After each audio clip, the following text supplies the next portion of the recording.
సమస్త ఆర్యావర్తంలోనూ మీ ధర్మం గురించే చెప్పుకుంటున్నారు. ఆ, ధర్మం అంటేనే అలాంటిది అంగరాజా కర్ణ.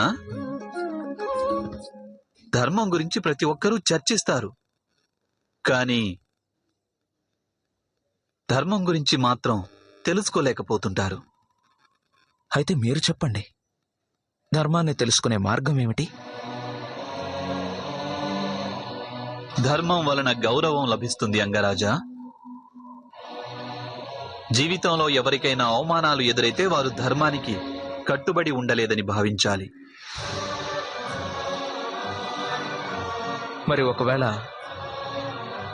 పుట్టుకతోనే కేవలం అవమానాలే ఎదుర్కొన్న వ్యక్తి ఏం చేయాలంటారు వాసుదేవా?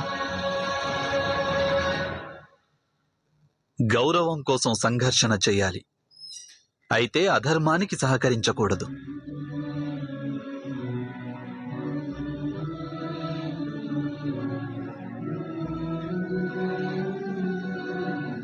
తమ హక్కుల కోసం ఖచ్చితంగా పోరాడాలి, కానీ తమకు హక్కు లేని దానిని పొందాలని అనుకోకూడదు.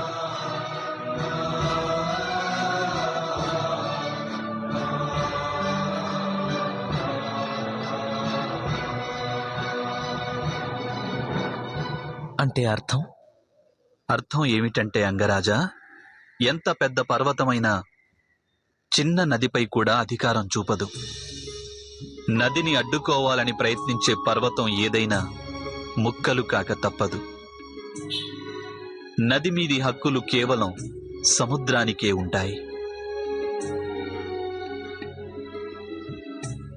మీరు మాట్లాడుతున్నది సముద్రపు శక్తి గురించా లేక పర్వతపు బలహీనత గురించా వాసుదేవా?